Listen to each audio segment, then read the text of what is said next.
Okay, let us restart. So welcome back for the third and final lecture on transport. Thanks for being here, despite this time a real beautiful weather. So I'm glad you choose transport over climbing over mountains. So I hope you won't regret it. Let's start by just remembering where we were. We saw last time the Landauer-Büttiker formula, which is connecting the transport from a situation where you have one reservoir to another reservoir to the transmission across a system. And we saw that this provides a natural explanation for the quantization of the conductance, which is observed in the experiment. This is a relatively recent cold atom experiment, but this quantization of resistance was, of course, observed in condensed matter much earlier in the, let's say, end of the 80s. And here, the remarkable thing is, of course, that it's observed with neutral matter. So last time there were two exercises that I gave you. One exercise is not on the Landauer-Büttiker formula, but it's more what is the conductivity of a free fermionic system, let's say, or it doesn't matter, but let's take fermions, plus a contact interaction. And the second one was, I'll show you the slide, what happens if we put a periodic potential in the little thing. So for the first exercise, does someone has an answer on what is the conductivity of free fermions with a dispersion k square over 2m plus interaction? Tough cookie. It's a minimum information problem in a way, so it's very hard to answer. But essentially, you have to think about what are the processes which can change the current. And the processes we can change the current is if you have a collision between two particles because of the interaction, okay? But if you have a collision between two particles, one with momentum k1, the other with momentum k2, they go to momentum k3 and momentum k4, and the invariance by translation of the problem immediately tells you that k1 plus k2 is equal to k3 plus k4. This is the conservation of momentum if you have a translationally invariant problem. But the current for free particles, for each particle, is k over m. Because the dispersion is k squared over 2m, you differentiate once, okay, up to h bars and things like this. So you see that if you have two particles which collide because of the interaction, the sum of their momenta being conserved, it means the current is conserved. So the current, despite the interaction, is still commuting with the Hamiltonian. Not the current of each individual particle, which was the case before you had no interaction. So each particle conserves its momentum. Now it's not the case for each particle, but the only thing they can do, they can pass the momentum to one another. But the total momentum, the total current of the gas is conserved. So we are back to square one. The current commutes with the Hamiltonian. The conductivity, the commutator in the conductivity is 0, which means only the diamagnetic term remains and the conductivity is infinite. So if you just have something like this, you get no dissipation. So do you see how one could get dissipation?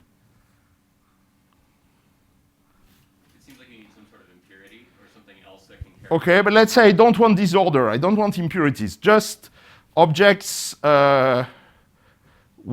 are translationally invariant. You're right. If I put impurity, then I break the conservation of the current. Absolutely. But how could I make it? Yes? Maybe if I have walls and then the current is in the walls. If you have, sorry, I didn't hear. Walls or edges. Walls, okay. Walls would be a boundary condition, which will certainly act in a way, but this will not influence the bulk of the material. But do you see the problem? Here, interaction conserves momentum. Current is momentum. Current is conserved. If I want to break this, current should not be momentum. Do you know a case where the current is not momentum? Yes, on a lattice. On a lattice, the energy, for example, if you do the tight binding model, this is cosine k, c dagger k, ck.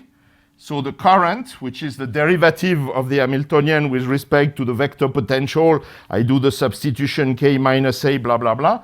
The current will be 2t sum over k sine k, c dagger k, ck. So the current of a particle with momentum k is not k anymore, sine k. So it's not because k1 plus k2 is equal to k3 plus k4 that you conserve the current. So if you're not in free space, then interaction can give you dissipation.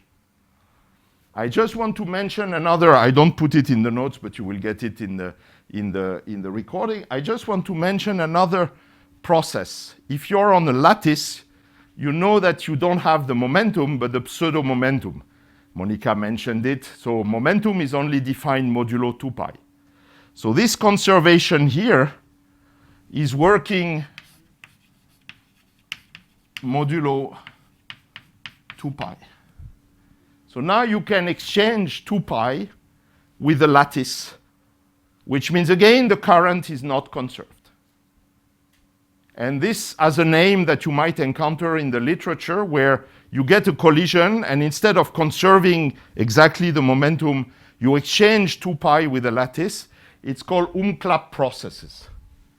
And essentially, you need these umklapp processes to get a possibility to exchange some current with a lattice and get finite conductivity or a finite resistivity. So I won't go much more in details in this direction, but I want to mention that actually interactions can produce a finite conductivity or resistivity. Actually, there is a famous calculation due to Landau in Fermi liquids, which shows that the resistivity in a Fermi liquid of T is proportional to T square, the square of the temperature. So at 0 temperature, the system would be a perfect conductor, but at any finite temperature, interaction would produce, and of course here you get the square of the interaction as a prefactor, because of course if there are no interaction, there is no dissipation. So interaction can lead to dissipation, but you need for that to have a mechanism that prevents the current to be conserved in the collision. There is another way to do it. If you have two species, let's say with mass m1 and another with mass m2, well, the collision will still conserve the momentum, but then you can hide current in the massive particles. So if the two masses, let's say you get spin up and spin down, but the mass of the spin up is not the same than the mass of the spin down, then you could have finite resistivity. Voilà. So this is something I wanted to briefly mention. We'll not talk too much about this, but I think it's good to keep in mind that there are conservation rules that prevents the current from changing, and every time you will get conservation rules like this, the conductivity will be essentially perfect. The system will be a perfect conductor. Okay? This is especially important in 1D, that's a parenthesis, because you know that in 1D you get a lot of systems which are exactly integrable, and the integrable system have a lot of conserved quantities, which are sometimes very complicated, and if this conserved quantity prevents the current from being changed, then you get a perfect conductor instead of getting something where you will get finite conductivity. So knowing when a system will be a perfect conductor will be diffusive, namely with a finite conductivity or resistivity, or will have a completely different behavior. This is an actual very difficult problem, and people are trying to solve it. And you might have heard about sub-diffusive behavior, super-diffusive behavior, and blah, blah, blah. And that's something that people are actively working on at the moment. Okay, so let me close this parenthesis and go back to the question that... so for example, by the way, on Weizenbach experiment, what he should have found, naively, is a resistivity which is going as T square. And you see it's not exactly doing something like this, which means probably there is something special happening in this system, which certainly doesn't put it in the category of Landau Fermi liquid result. So just to say that by looking at the temperature dependence of the resistivity, you can get an idea that some system is behaving weirdly, which is a consequence, of course, of the effect of interactions in this system. Okay, let's go back to this question that I was asking, which is now I have a 1D channel here, and I put a periodic potential. So here is the periodic potential. Let's ignore all this and just look at this. Forget the bending here, which is due to the specificity of the experiment. And now you send particles through this channel, and here is the calculation of the conductance that I show you. Sorry, not the calculation, but here is the experiment of the conductance. And this is what is seen. You can forget all curves except the blue curve, which is here, which is the one with the maximum of... And this is a perfect example where you want to use the Landauer-Büttiker formula. And actually, this is what was done on this slide before I showed you the experimental results. So here is the Landauer-Büttiker formula. The conductance is the current divided by the voltage, or here the difference of chemical potential between the left and right reservoirs. The integral over all energies, the transmission at energy E, and then the difference of the Fermi factors between the left and the right reservoir. And of course, I can have many channels of conduction, so I have to sum over all the channels of conduction. And the difference is that now instead of having a transmission which is 1, the system is transmitting every wave perfectly, the system is something with a periodic potential, so not all the waves will be transmitted in the same way. If I am in essentially a region where I don't get a transmission channel, my energy is too low, I will get an evanescent wave inside the conduction channel. So I lose the things I'm sending here exponentially fast, so I get essentially 0 on the other side, if the system is sufficiently long. Then if I go within the allowed energies in this periodic potential, my wave is transmitted, so I get a certain transmission. And then, well, you know that if you have a periodic potential, you get band gaps. And there are regions of energy which are forbidden. This is the Bloch Theorem, if you want. So if I send a wave with the energy which is corresponding to one of these band gaps, then essentially my transmission will be again essentially 0 in the band gap. So this is my band. Then I get a band gap, then I get another band, and so on and so forth. So now if I change the chemical potential, if I change the gate voltage, well, here I will get 0 for the transmission, so my conductance will be 0. Then I'm going inside the band, so let's say the transmission is essentially 1. So I will get a conductance which is close to E square over H, or 1 over H for neutral matter. Then I go into the band gap, into the band insulator, and then I get 0 again, and so on and so forth. And lo and behold, so this is the calculation. 0, then I start filling the first band. Then the conductance become nearly 1, not exactly 1, because there is still a potential, because the temperature is non-zero. This is at finite, the calculation is done at finite temperature.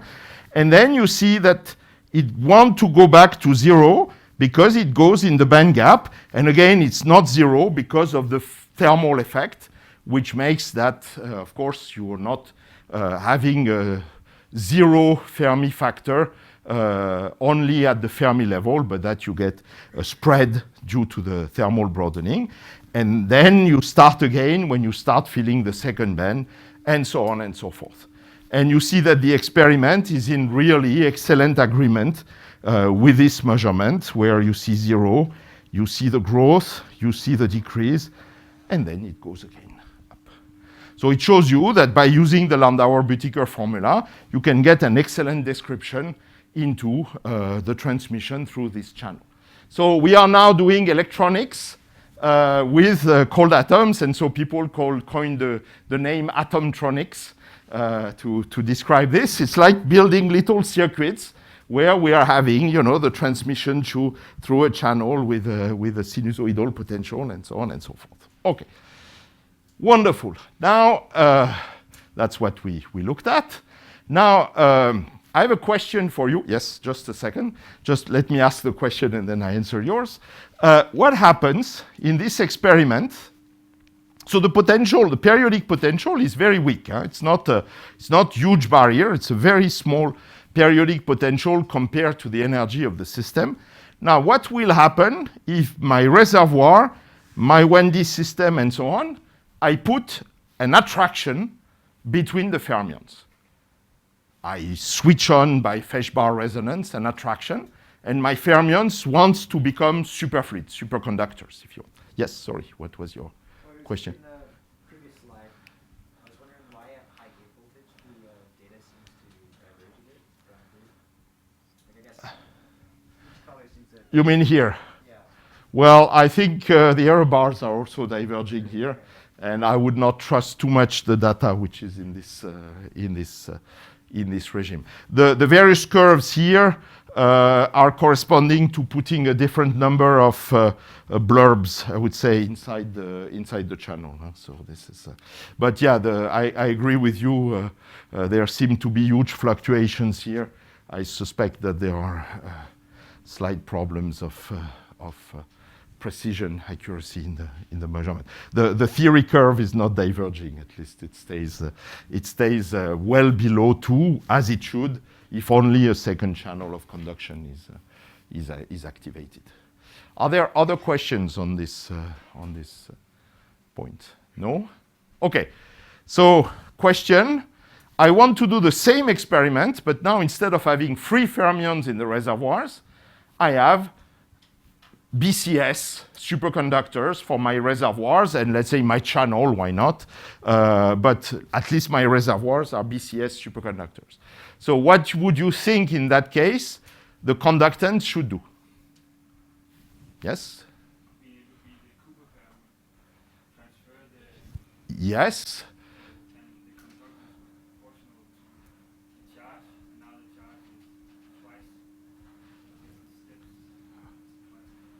Okay, so one proposal would be to say, and I agree with you, the Cooper pair should now go through the channels because my particles are paired in the reservoirs because of the attraction. And one proposal would be to say, the Cooper pair has twice the charge of a normal particle, so the conductance should be multiplied by, I don't know if it's 2 or 4, but because it's q square in front of the formula, so let's say maybe 4, and there I should see an increase of the conductance. My question would be specifically here. What should happen if you are at the special filling, which would normally, without interaction, gives you the band insulator?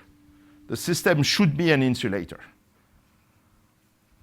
What would you say? And again, a very tiny periodic potential.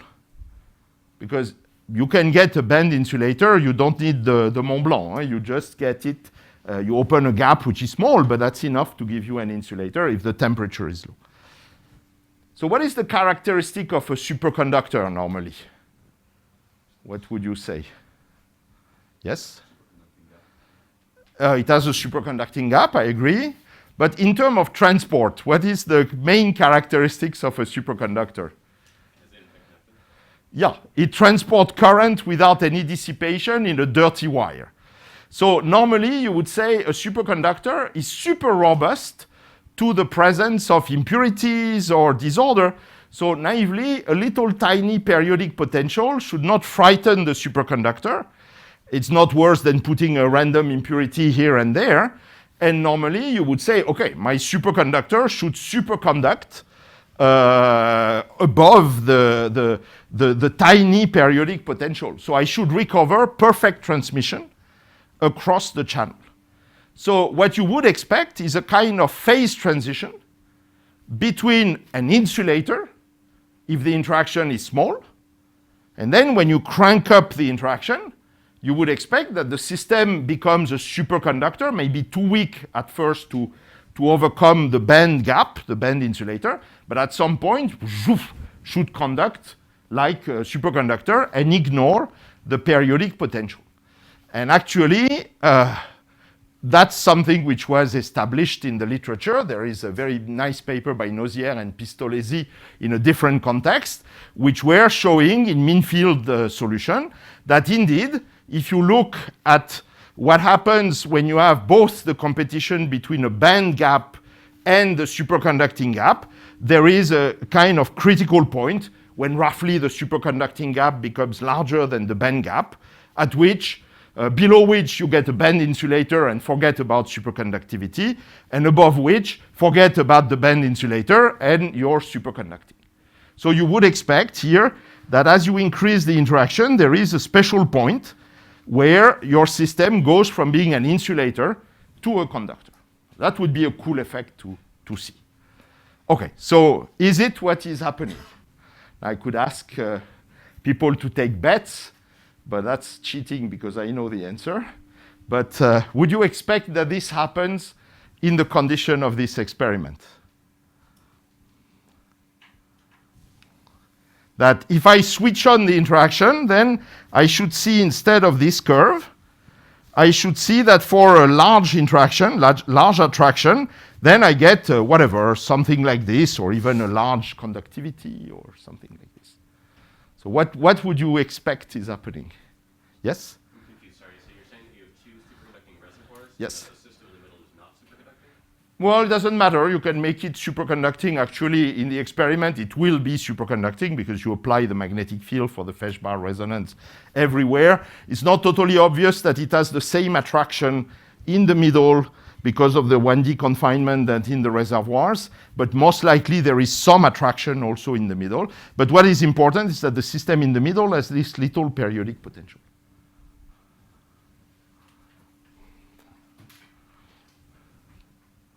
So what would you like to bet? Okay. So the answer, in 1D, it's completely wrong. And the reason why it's completely wrong is a very deep physical reason, which actually has to do with what interactions are doing to a 1D system of fermions. So this is a good example where measuring the transport coefficient gives you direct information on the physical phases that can be realized in 1D. So I won't go into the detail of the calculation because this would push us too far, but I'll try to give you a flavor of what is going wrong with this thing. So first, you have to realize that one dimension is very, very, very special. And it's very different from the 3 or 2-dimensional systems. And the reason why it's very special, and I will take the same analogy that Jacopo, imagine your quantum particles. You have an infinite repulsion between you. Not two of you can sit at the same place in space. And nevertheless, you're living, let's say, in 2D world because you're walking on the floor. You're not going up and whatever. So let's say you're in the 2D world. And despite this infinite repulsion that you have among each other, you're still behaving as individual particles. You can come in and out of the room without any problem. You just avoid the others. Maybe if the crowd is dense, you need to kind of push your way, which means you have a renormalization of the mass. And that's what is called the mass renormalization by interactions. But essentially, you're behaving as an individual particle. Okay. In 1D, well, look at the line. If you wait for food or whatever, you cannot behave as an individual particle. You have to behave collectively. If you want to move forward in a line, you need to push the person in front of you, which will push the person in front, which will push the person in front. So immediately, any individual motion is converted into a collective motion. And there is no way you can behave individually in a strict 1D situation. And that's a very, very different situation. So this can lead to phases such as Fermi liquids and so on, where at the end of the day, the excitations of the system are like the one of free particles. There, no chance. everything will have to be collective excitations. So this is something which is very important to keep in mind. If you want to know more, I can only recommend you a very good book on the subject, but okay, let's pass it. And then there is another phenomenon which is quite remarkable, which is more generic than what I'm going to tell you, which goes under the name of fractionalization of excitations. But let me call it for this purpose, spin-charge separation. And actually observing this spin-charge separation was a major challenge.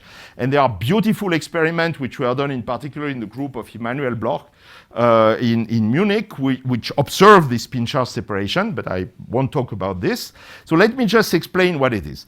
Here is a 1D gas where I have fermions with spin 1/2.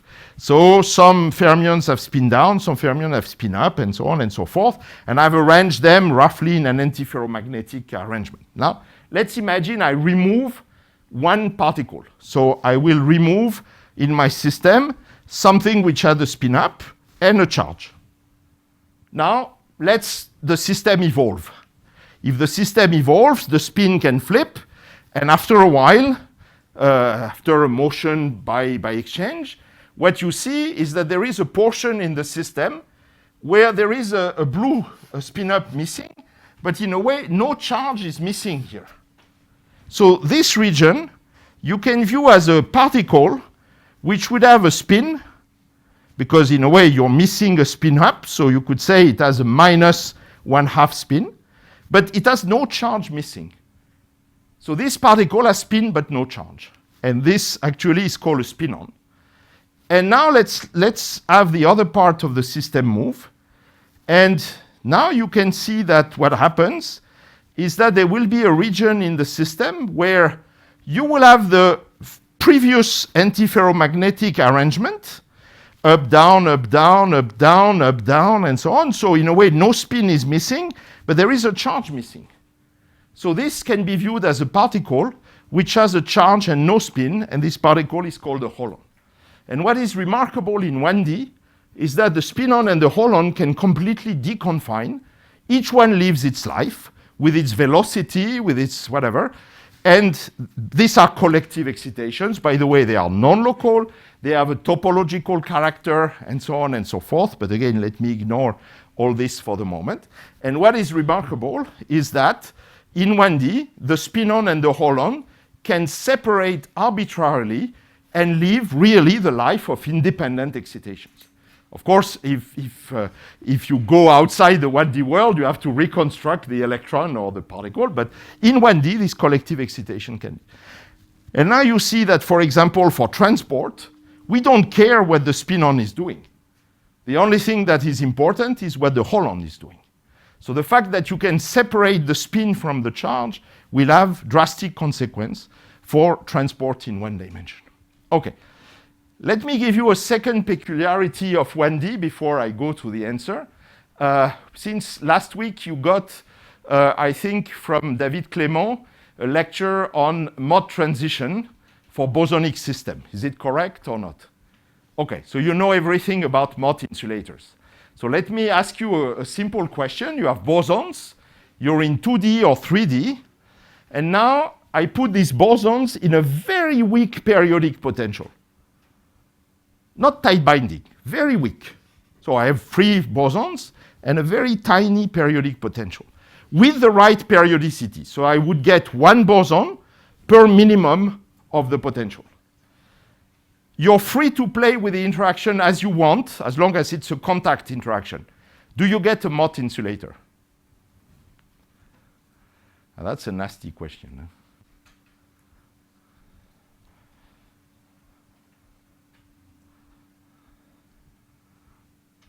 Think about it. Let's say these bosons have hardcore limits, so they repel with infinite repulsion. But they are not in a tight binding lattice. They are tight binding lattice, hardcore boson, 1 boson per site, nothing move. You get a Mott insulator, and that's finite. Okay. But I put a very tiny periodic lattice, nothing. Do you think you will get an insulating phase? kinetic energy of the bosons is 10 kilometers above the lattice. So it's so easy for the boson to sit on the maxima of the lattice that you have no reason to freeze the boson field. So if you are in 2D and 3D, it's impossible to get a Mott insulator unless the lattice depth is exceeding a certain threshold, even if the interaction is infinite.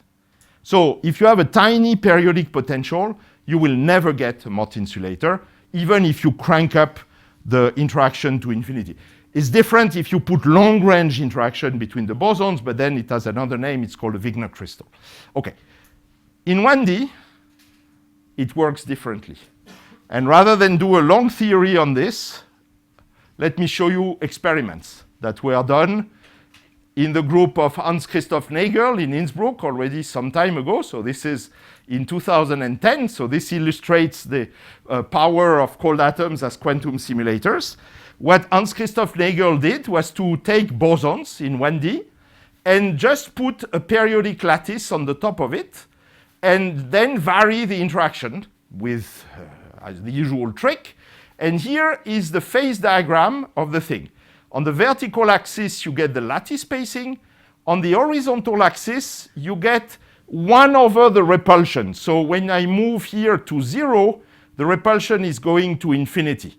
And it's in proper units, normalized by the kinetic energy, if you want. And then by another trick, which I don't want to discuss, which is again based on the shaking that I was mentioning, it can determine whether the phase is superfluid or Mott insulator. So we can determine whether there is a gap in the spectrum by shaking the system. And then for each value of the interaction parameter and lattice depth, it can tell you where is the transition between the Mott insulator phase and the superfluid phase. And this is the curve that he obtained here that is plotted on the thing. So what would be your conclusions if you see such a curve?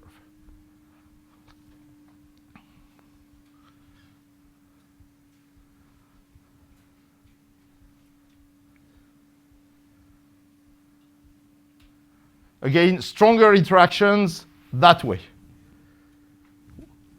U is infinity here, U is small here. So if I am at small interaction and I want an insulator, I need to put a pretty large lattice. 1 boson per site, perfect. There I get my Mott insulator. But you see that as I increase the interaction, the lattice I need to put is smaller and smaller and smaller. And okay, the extrapolation of the curve forces your hand, so you're not obliged to believe that the curve will extrapolate as plotted. Maybe it does something like this.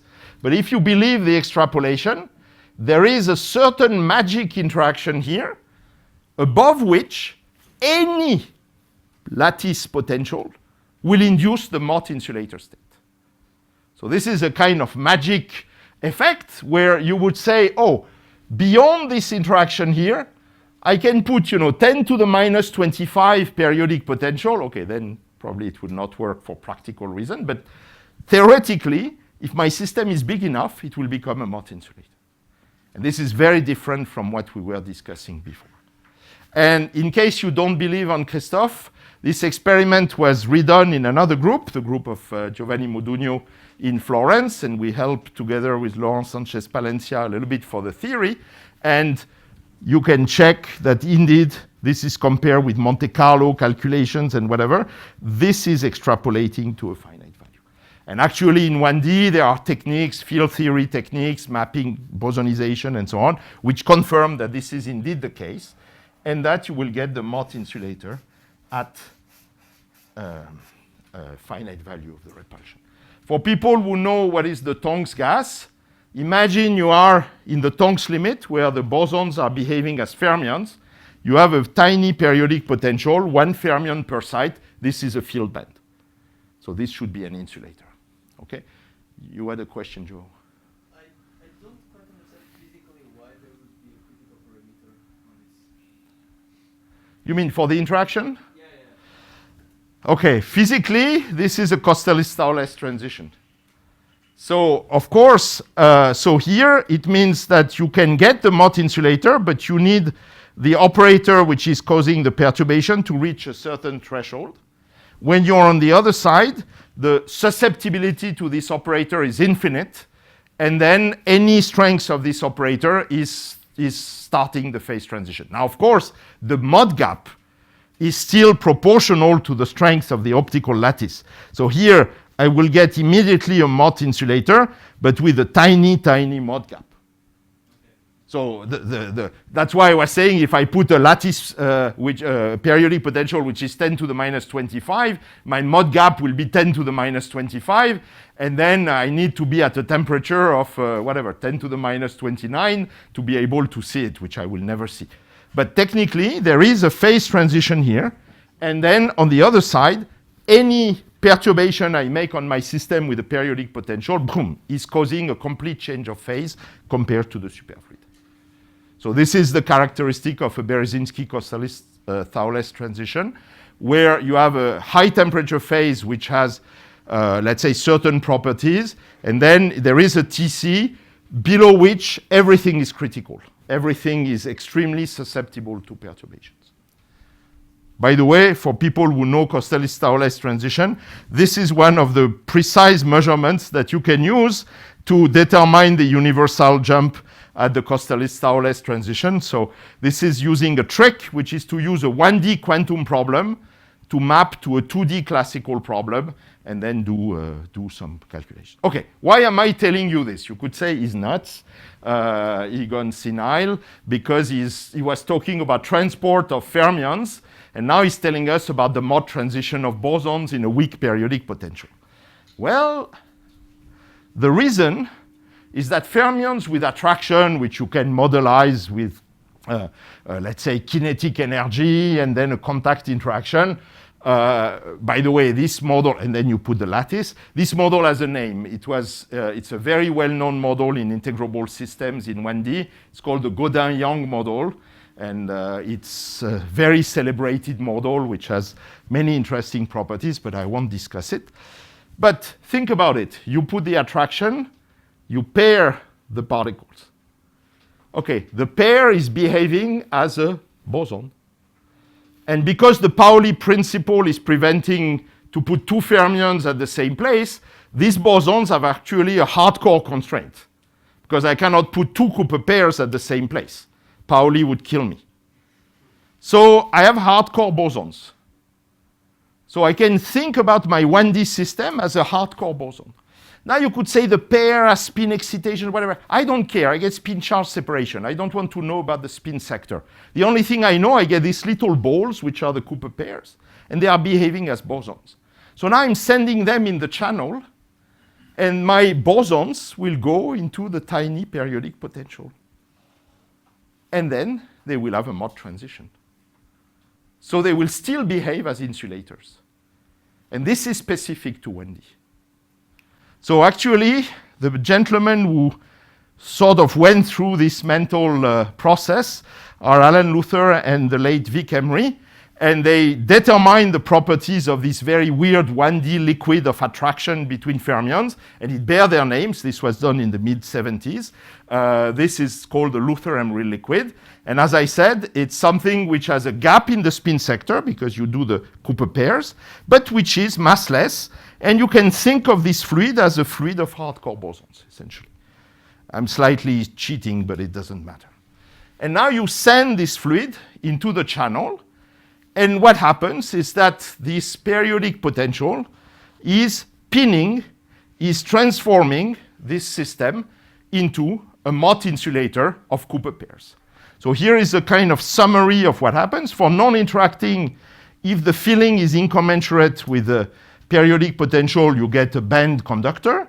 If the filling is commensurate, 2 particles per site, you get the band insulator of fermions, of free fermions. That's very simple.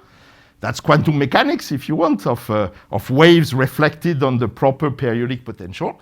But if it's interacting, it's a little bit the same picture, where normally you should have the Cooper pair floating around incommensurable density with a periodic potential. But if their density becomes commensurate, then they get locked on the periodic potential, and it doesn't matter if this periodic potential is tiny, and this is giving you an insulator, which is a Mott insulator of the Cooper pairs. And by the way, it doesn't matter if the size of the Cooper pair is 25 times the size of the periodic potential. This is an image, but the calculation works even if the size of the Cooper pair is much larger than the size of the potential. Now you could say, does it work? Okay. So do we see this Lutheran liquid? And here is the experiment. So this is the scattering length varying from, let's say, nothing to infinity.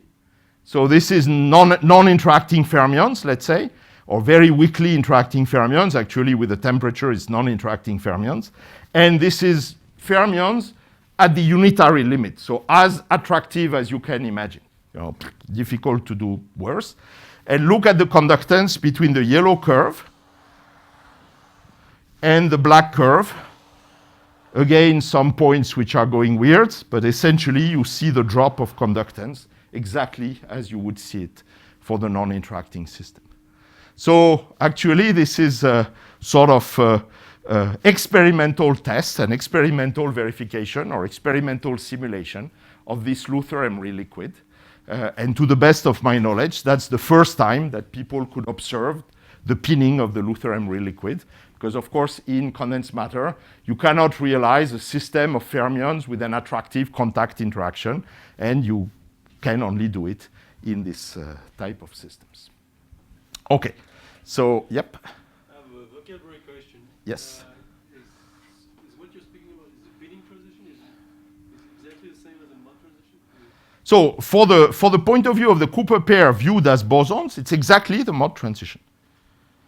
The Mott transition in 1D is the pinning of a wave on the periodic potential, which is the lattice. Okay, so it has all the characteristics of the Mott transition. It has all the characteristics, the universal exponents, the whatever, of the Mott transition of hardcore, of bosons. Let's say, I shouldn't say hardcore, but bosons in one dimension. If you want, the bosons are the charge sector of the full fermionic Hamiltonian. Yeah. Well, again, you could also use the word pinning transition if you have disorder, because then instead of having a nice periodic potential, you would get a random potential, and you could also pin this density wave on the disorder this time. So when I say pinning transition, here it's periodic pinning, but you could also use it for randomness. Here it's Mott because it's periodic, yes. Are there other questions on this? I think it's one of the cool examples where really a transport measurement was really able to solve a physical problem and do a quantum simulation of a physical system that was predicted but never observed before. Yes, you had a question? You were saying that this would be true even if the potential were not periodic? Yes. Even if we're just random disorder? Yes, if it was random disorder, it would also lead to a transition. What would change is the critical value of the interaction at which the transition would take place. And in terms of universal parameter, which you can cast in some parameters which are known as the Tomonaga-Luttinger liquid parameters for the 1D system, the transition would be at 3/2 and not at 2. And it's a transition we worked out with Heinz-Schulz a long time ago. So if you're interested, I can give you the references. But it would be the same thing. Of course, instead of having a regular array of Cooper pairs, you would get a disordered array of Cooper pair. But that's the same thing. Above a certain threshold, any random potential would lead to localization. And that's a many-body localization in the sense that this is localization due to disorder and interactions. Okay, yes? One question. So in the first experiment by Nego, Yes? you see that you have the Bose-Hubbard model in the beginning, which is followed, and then it goes to the sine coordinate. Whereas in the experiment of Moulining, there's no experiment, only follows the Bose-Hubbard. No, no. So first, these are names. The experiment is the experiment. What he has is a gas of bosons plus a periodic lattice. Why it's called Bose-Hubbard is because here the lattice is considered sufficiently deep compared to the recoil energy that you could imagine that you describe the system by a tight binding Hamiltonian. And then here it stops to be valid, and that's where he says it's Sine-Gordon, which is the field theory description of the problem with the weak lattice. Okay, so here, the reason why there is here the Bose-Hubbard line, which was extended, we pushed the Bose-Hubbard modelization beyond its regime of validity. So technically, the Bose-Hubbard model should not be valid here. It was just to see whether the data would follow the experimental data. But there is no question that here, in this regime, this is still the Sine-Gordon theory that has to be used. So there is exactly the same crossover between a Bose-Hubbard regime and a Sine-Gordon regime. Why the Bose-Hubbard will continue to kind of work beyond its regime of validity, we think it's a coincidence, and there is no deep reason for that. Now there is a subtlety here. You see that there is written bare Sine-Gordon and so on. You need to properly modify the parameters of the Sine-Gordon field theory to describe the experiment, but that's a sort of technical detail that I can explain to you. This is the same crossover. In this regime, you are in tight binding, and then somewhere there, probably around the same value, you enter into a regime where it's impossible to view the system as a tight binding system. The lattice is too weak, and then you do a field theory. Actually, Hans Peter, I don't know if he's here, is the one who did the first paper on this thing long time ago with Gianni Blatter, and he can tell you on the field theory. But this falls into the general category of Sine-Gordon, which you do by using bosonization, and this is the same thing here. If you do the naive mapping to Sine-Gordon, which is what they did at the time with Gianni Blatter, you get a curve which doesn't work with the experimental data because you need to put what I would call a relatively simple renormalization of the parameters. At the end, it extrapolates to the same value. Here. Are there other questions? No? Good. Okay. So we are done for this business, and as I said, I think it's a nice example of really a transport measurement giving information on the system. Okay. Now there are of course many other directions by which one can study transport in this configuration where you get two reservoirs. I won't go in it. I'll just flash two examples, one I would say experimental, the other theoretical. You can study structures where, for example, you would have now a channel or a single site, but now you consider dissipation on the single site. So you lose particles, for example, on the site. And that's a current, very exciting problem. There is a nice experiment that was done in the group of Tillman-Esslinger, 2019, so we are getting closer to today. This is still pre-COVID, but this is still recent. And of course, that becomes an extremely complicated problem because now the problem is out of equilibrium in two ways. One is the transport across the channel. That's what we had already before. And that we know, Landauer-Büttiker, Kubo, blah, blah, we can deal with it. But now we have another out of equilibrium features that the particles which go there have a certain probability to drop out of the system, to be kicked out of the system. And that means that you cannot, all the current which is leaving the first reservoir is not entering the second reservoir. And you need to develop theoretical methods to deal with this. So the theoretical methods I will not go into. You need to have theories to deal with out of equilibrium systems. One such theory is the so-called Keldysh technique. If you want to know more about this technique, there is a beautiful book that has been written on the subject by Alex Kamenev, which I can give you. I'll write it on the notes. It's called Field Theory of Out of Equilibrium Systems, but the technique is sufficiently complicated that I will not describe it here.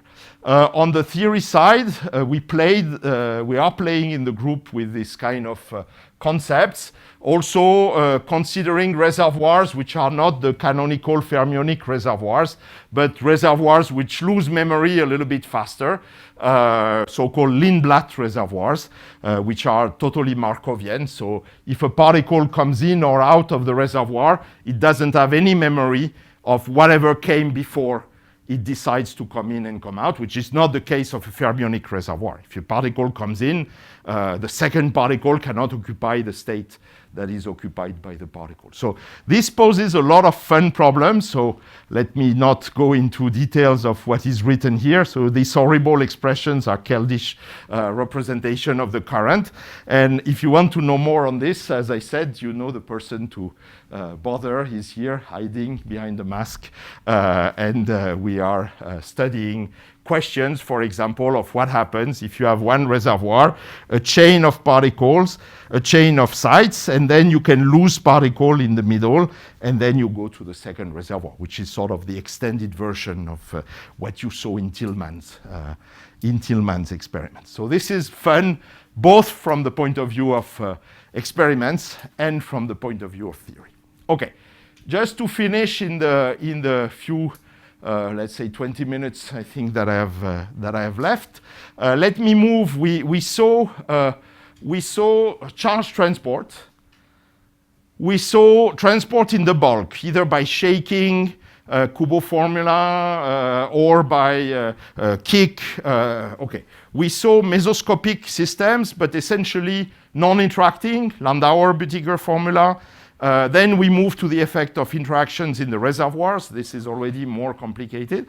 So now let me briefly describe some other type of transport that you could be interested in. Here again, I won't go very much into details of the studies because it would bring us too far. But I want to tell you briefly about spin transport, which is fun. And then I want to move to what I would call nonlinear transport. So situations where you cannot make a linear approximation of small voltage, because this also something that leads to interesting situations. So spin transport, so I'll show you one example, and the person who was doing the calculations is Anne-Maria Visuri, who is now in Bonn with Corinna Collat. And we did this in collaboration with a group of Tillman Esslinger. And essentially, let me just explain again what it is. We already discussed. Now, instead of trying to transfer charge from one reservoir to the other, let's look at the spin current, which is the current, which is the difference of current of spin up minus the current of spin down. And then I can define a conductance for spins, which would be the proportionality between this current and the difference of chemical potential of spin up minus the chemical potential of spin down. So instead of saying I raise the chemical potential in the same way for the spin up and the spin down, which is what I did so far for transporting charge, now I, for example, do it in opposite way for spin up and spin down and want to know whether it induces a current. Now it's very easy to, and we already discussed it briefly, to realize that interactions will strongly modify the spin current. If I have an attraction, I have Cooper pairs. The up spin and the down spin are bound. So if now I just say I want the up spin to go that way and the down spin to go the opposite way, which is the way to get a spin current, it cannot go. So if I have non-interacting particle, no problem. This goes here, this goes here, this goes here, this goes here. But if I have Cooper pairs, that's finished. This is what we discussed the other day when I told you that a superconductor is actually an insulator for the spins. Okay? Now you can try to think what would happen if the interaction is repulsive. Naively, if the interaction is repulsive, there is no problem. You should get a spin current. But you can wonder whether it's true. So I will not discuss this. Now, in addition of doing spin current, let's ignore this, you could also do what people call spin drag, which is a fun experiment. You just put in motion the spin up. So you put a chemical potential difference for the spin up. And now you measure the current of spin down.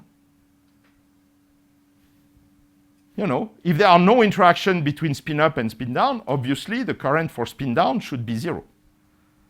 But if you have Cooper pairs, if you force the spin up to move, they will drag with them the spin down.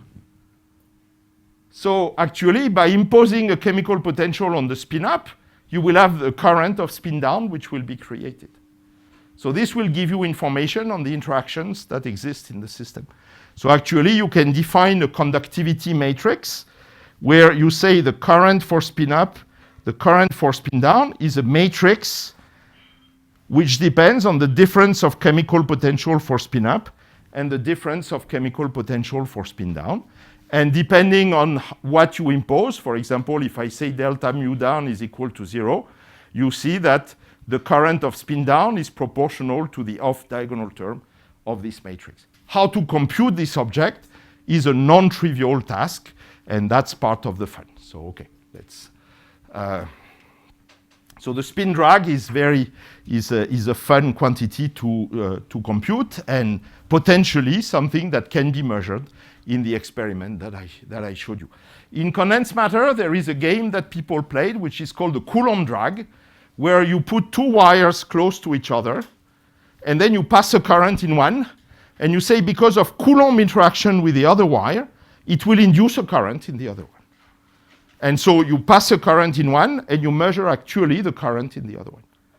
And there are a lot of theories on how this current should behave, whether there should be a current at all, and so on and so forth. So I'm just showing you these examples to show you that there is interest in this. I won't go in the detail of the solution here again, but just show something which is highly non-trivial, which is if we look at the conductance for the spins, what one finds is that indeed what I said to you before is true. The conductance is going to 0. The superconductor is an insulator for the spin. But if the channel is of finite size, then it's going up again and get back to the perfect conductance. So this is a highly non-trivial effect, which is again very specifically due to physics in 1D, and which is non-intuitive. You would expect the conductance to stay very low. This has never been measured, so I just mentioned this.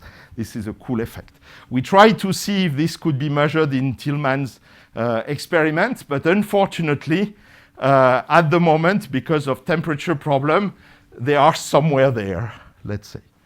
So this is still not, experiments are still not good enough for the moment to give really an answer on this issue of spin transport. Okay.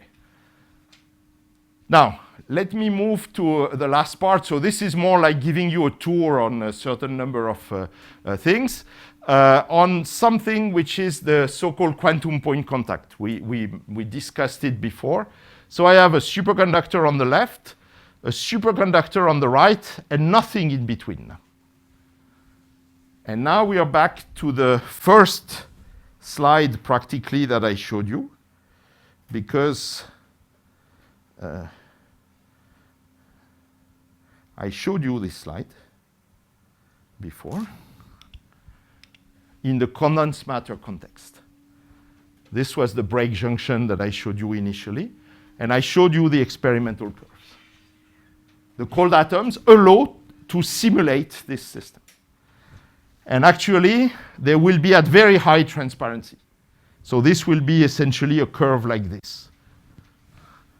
Now, can someone tell me what could be important differences between the cold atom experiment and the condensed matter one? Because after all, if it's just to do what was done, 30 years ago, let's say, or 20 years ago, not fun. So what would you say is differences? Yes? No Coulomb interaction, totally neutral, short-range interaction only, perfect. The mechanism for superconductivity is also different because in a solid it will be BCS, so electron phonon and whatever, but okay. But there is another very important difference. You're probably more trained in quantum optics than in condensed matter, but what is a typical superconducting temperature of a material in condensed matter? 4 Kelvin. Yeah, 4 Kelvin. What is a typical Fermi energy in condensed matter? 10,000 10,000 Kelvin. Kelvin. So the typical ratio between Tc over Tf is 10 to the minus 4. In cold atoms, you can go to unitarity. Tc is Tf. So you can do systems which are very, very, very strongly attractive and much more attractive than any superconductor in condensed matter. So you can study regimes of superconductivity that were never really studied in condensed matter. On the other hand, the temperature is a little bit worse because temperature in condensed matter is, let's say, 1 Kelvin. So again, 10 to the minus 4 of TF. The best fermionic experiments are usually at TF over 10 or over 20. So, okay, but nobody's perfect, as it was said. Okay, so let me just show you the curves. Or maybe we can do it also on this one. You get here no conductivity below the superconducting gap if the transparency is bad. The reason for that, I'll try to explain, and then you will tell me why the other curves show conductivity. So let me go back to the line, and I will go back to, I don't remember what is the, voilà, 3. I will call nonlinear transport. Nonlinear transport.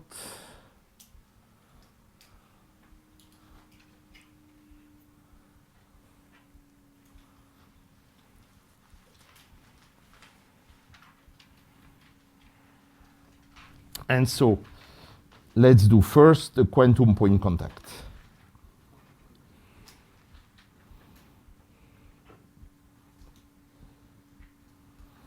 And now, if you want to know more on this, there is one paper which I highly recommend, if I can find it. I thought I had written it. That's strange.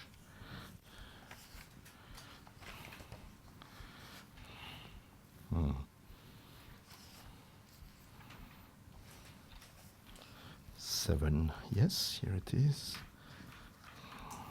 Voilà. So if you want to know more on this, one paper which I recommend highly, it's the Blonder, Tinkham, and Klapwick. There is a JK, and this is PhysRevB 25 and 4515, and this is 1982. So this is another BKT or BTK paper, not the famous one. So that's why people call it more BTK, not to mix it with the other one. But maybe it's less famous, but it has more than 4,000 citations. So it's still pretty good, I would say. And this is a paper that discusses tunneling between two reservoirs. So I highly recommend it. It's very simple to read. You can look at it. Now, how could it be that I get for two superconductors a current which is, as a function of the voltage, 0 up to 2 delta and then goes up? Well, that's very easy if you remember what is the density of state in a superconductor.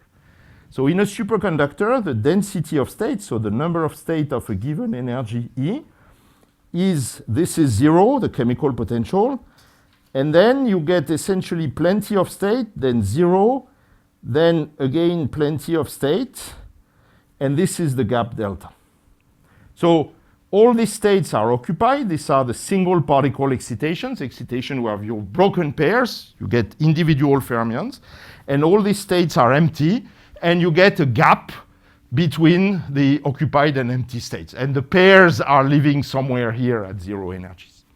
So now, if I think about what happens when I tunnel, I will look at these two density of states, and I will shift one by V over 2, the other by minus V over 2. So I will have one figure like this, hop, and then I have another one which will be somewhere there, shifted by V over 2. So all these states are occupied, all these states are occupied, and all these states are empty. Now, if I tunnel at constant energy. So in order to be able to tunnel, I need to take an occupied state here and send it into an available state on the other side. But you see that here it's impossible. Either I start here, but I end up with something occupied. Fermi kills me, Pauli kills me. Here, I can tunnel, but I end up in the gap, so I have no state, cannot tunnel. Here, it's empty, so no tunneling. The only way I can do it is by shifting this by more than 2 delta. Because if I shift by more than 2 delta, then I get something like this, where I would have here the curve like this. This is occupied, and then I can send particles which were in occupied state in empty state. So this immediately tells you that the curve, which is the current, should start at 2 delta and then goes up from there. It doesn't matter. I should get, at 0 temperature, I should get nothing below 2 delta. Okay, so that's easy to understand. Now,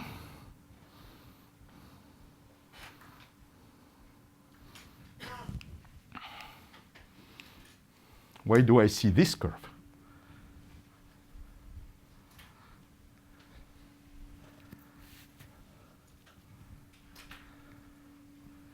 How the hell can I conduct so well below 2 delta while I know I have no available states? That's a tough cookie. That's a very tough cookie, and I will just mention it briefly.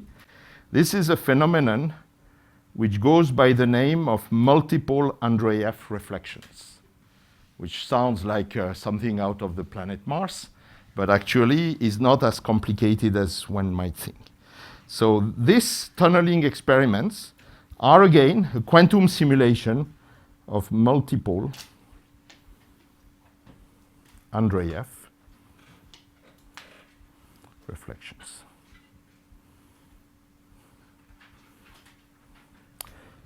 Okay, there is something we forgot here. We forgot the pairs. Now, I told you the pairs, they are living somewhere here, and they can tunnel too. They can tunnel, but the point is that when they tunnel, they don't land at the right energy. They don't land at the chemical potential on the other side. So this is bad. They don't have the right energy, which means that they have a difference of energy from what they should have. When you have a wave function where there is a difference of energy, you know what happens. You get a factor exponential of I delta E times t, which means the pair wave function will start to oscillate. This is the so-called Josephson oscillations. This is the Josephson current. But there is another trick that the pairs can do. Now, before I told you a particle which would be here cannot tunnel because it has nowhere to go here. If it wants to tunnel, it has to go there. Oops. Let me put it back. But it doesn't have the energy. It's simply impossible. Well, it steals the energy from the pairs. So it's not one particle that will tunnel, but one particle plus one pair, 2 pairs, 3 pairs, 4 pairs, and every time the pair will tunnel, it will give an energy, delta mu, to the poor particle. So if you make enough pair tunnels with a particle, you can get enough energy to go high above 2 delta. So what will happen is that you get one quasi-particle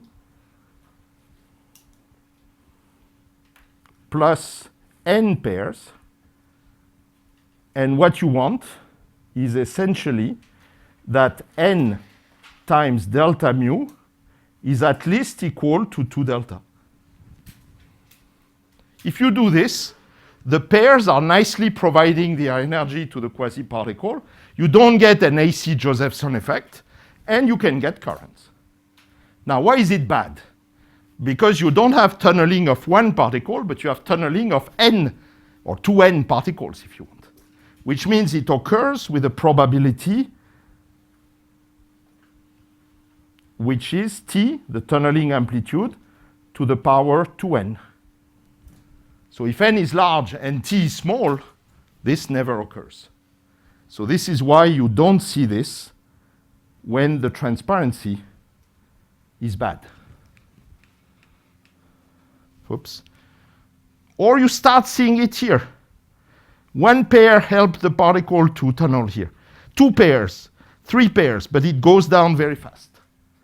But if the transparency is nearly 1, 1 to the power 1 million is still 1, and then you can get tunneling of many, many particles through the channel. So this is a remarkable phenomenon that people, as I said, call multiple Andreev reflections.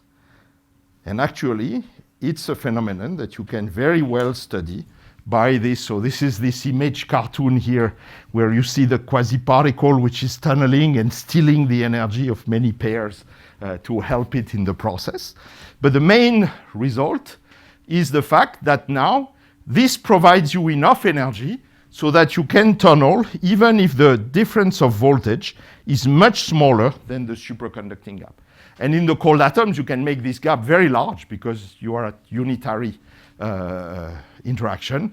And the red curves are the theoretical calculations done by Shunoushino, who is here on the right on this image.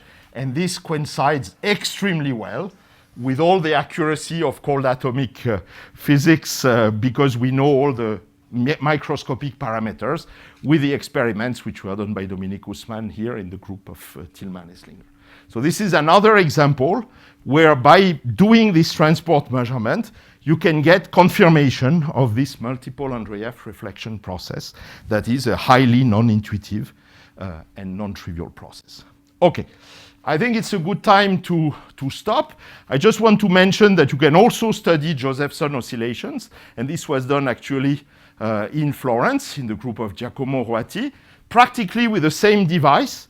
The main difference is that instead of having a contact barrier, which is a quantum point contact, they did a long barrier, which is very thin, but very wide, and that's a much better geometry to study the Josephson oscillations for fermionic reservoirs. So the fact that you can get an AC current that is going between reservoirs. Voilà, I think it's time to stop here and take your questions. I just want to mention in connection with the talk of Monica that, of course, there are also experiments. Let me skip. We already discussed the Hall effect. There are beautiful experiments in cold atoms that are realizing artificial gauge field. You will hear much more on that in the talk of Monica. And you can, either using a synthetic dimension, which is an internal degree of freedom, or using other tricks, you can realize systems which will be systems under a magnetic field, and then you can measure the Hall effect in these systems. So there are a lot of cool theories to do with the Hall effect. It's not something which is easy to measure. I leave the slides on the Hall effect, but I will clearly have no time to tell you about. But what is interesting is, again, by realizing these systems and giving a kick in this direction, an artificial gauge field, which is the equivalent of a magnetic field, measuring the imbalance of population between the edges here, you can get an idea of the Hall coefficient, which is, again, another transport coefficient. These are experiments done in the group of Falanese in Florence. There are similar experiments done in the group of Jan Spielmann in Maryland, always with very beautiful results. Okay, let me skip this. As I said, I'll leave a little bit the slides, but I want simply to skip this. I'm sure you will hear about these ladders in the talk of Monica, and go to the sort of conclusion. So, okay, there are plenty of other transport challenges. Clearly, this is a field which is completely exploding in cold atoms at the moment. Just to mention challenges with the existing experiments, need to reach lower temperature, to reach more homogeneous system, but more importantly, you want to study the transport coefficient in disordered systems. There is the question of Anderson localization or many-body localization, for which transport is an essential probe. You want to study transport in transverse directions. Hall effect is one example, but you could also simply say, I have an anisotropic material, I want to study transport in this direction. this direction. Transport to dissipative structure is a hot topic at the moment because now people can realize them. So the sky is the limit, Hall effect, and so on and so forth. So I'm sure if you are interested in this, you can find your own pet project with transport. Really, there is nothing that misses.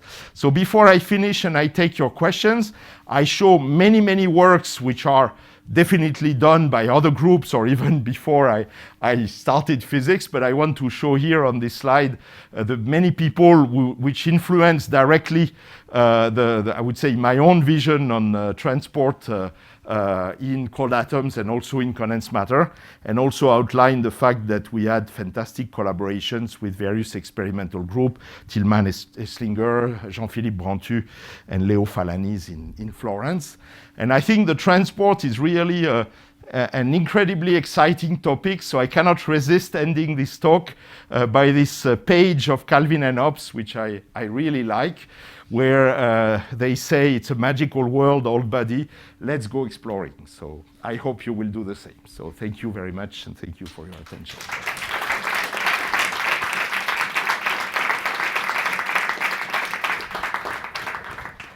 And now, do you have questions? Yes? Just quickly to make sure that I get it right. So the multiple under reflection, the delta mu comes from the Cooper curve going down in between the gap in the first situation to in between the gap in the second situation. So the delta mu comes from the fact that because you, if I can go back to here. So the two sides are at a different chemical potential. And the Cooper pairs are always at the local zero. So when a Cooper pair will go from here to there, it has an excess energy, delta mu. And then either it keeps its excess energy, but then it has to oscillate. It has to have a wave function which oscillates with a frequency delta mu, which is the AC Josephson effect, the fact that the current will go back and forth between the two reservoirs. Or it can just give this energy delta mu to a quasi-particle, a single particle, not a pair, which then will go from a deep state to a very high state, which normally should be completely inaccessible. And so it's called multiple Andreev reflection because you can view this phenomenon as a kind of Cooper pair which bumps here, bumps here, bumps here, bumps here, and goes finally there. As a kind of multiple reflection in a Fabry-Perot, if you want. I prefer to view it as co-tunneling, where you get one single particle which co-tunnels with 25 pairs. That's my personal point of view. So for example, when cool question here, now I put dissipation in the channel, what will be consequence of damaging what is going through the channel when you have many particles that tunnel together?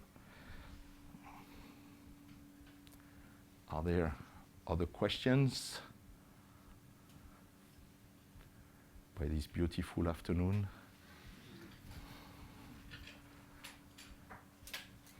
No? Okay, then I think it's a good time to stop here, and thank you again for your attention.